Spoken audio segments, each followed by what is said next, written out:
First of all, your comments are disgusting. I've served my country. I find your comments disgusting as well, my country for 34 years. I find your comments disgusting as well. I've served my country for 34 years. And yes, I held a 5-year-old boy in my arms in back of that tractor trailer. I knelt down beside him and said a prayer for him because I knew what his last 30 minutes of his life were like. And I had a 5-year-old son at the time. What I've been trying to do my 34 years serving my nation is to save lives. So for you to sit there and insult my integrity and my love for my country and for children, that's why this whole thing needs to be fixed. And you're the member of Congress. We agree on that. Fix it. We agree on that, but I disagree. But I also disagree with your characterization of immigrants as prone to criminality. People for 3 decades on this. Gentlemen, time is. Look, you want to know why there's 50,000 people in detention? You want to know why we have 1 million illegal entries in the United States? You want to know why we have these issues? Because you have failed to secure the border. You have failed to work with this president to close the 3 loopholes we've asked for 2 years to close. So if you want to know why this issue exists, you need to look in the mirror. You have failed American people for not securing the border and closing loopholes. Mr. Homan, please respect the chair and the authority of the chair. The time of the gentleman has expired. I've asked you politely to let me go beyond my time, and you let other people go beyond their time, but not to Tom Homan. He don't get to go beyond his time. Mr. Homan, we have approved an agreement between the Republicans and the Democrats with the ranking member. We increased the time of one member of Congress who was interrupted by a protest. That is done with the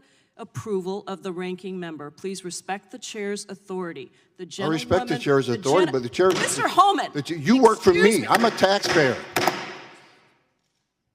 I'm a taxpayer. You work for me. So the recommendation, of the many that you recommended family separation. I recommended zero tolerance. Which includes family separation. The same as is with every U.S. citizen parent gets arrested when they're with a child. Zero tolerance was interpreted as the policy that separated children from their If I get arrested for DUI and I have a young child in the car, I'm going to be separated. When I was a police officer in New York and I arrested a father for domestic violence, I separated that father from his family. Mr. Homan, with all due respect, legal asylees are not charged with any crime. When you're into the country illegally, it's violation 8 United States Code 1325. Seeking asylum is legal. If you want to seek asylum, you go through the port of entry, do it the legal way. The Attorney General of the United States has made that clear. Okay. We have seen one estimate that says it would cost $88 billion to deport 1 million people a year. I don't know if that's accurate or not. Is that what American taxpayers should expect? What price do you put on national security? Is that worth it? Is there a way to carry out mass deportation without separating families? Of course there is. Families can be deported together.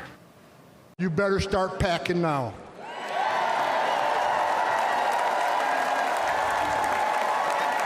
You're damn right.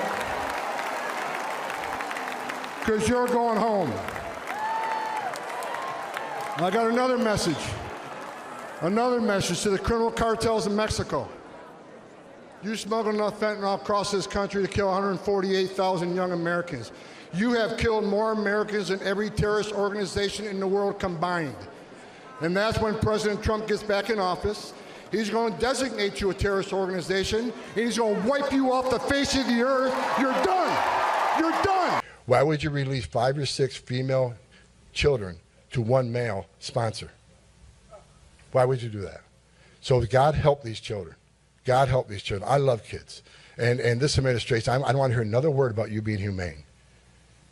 You're putting children at risk. Record number of Americans are dying. Record numbers of migrants are dying. There's one guy who can fix this shit, and it's Donald Trump.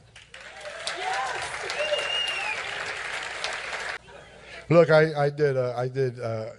I knew President Trump was going to run before you did because I had dinner with him in Las Vegas about 6 months before he announced. And we were having dinner, and he looked at me and says, Tom, I think I'm coming back.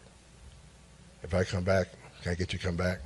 I says, I tell you what, sir, I'm so pissed off, I'll come back for free.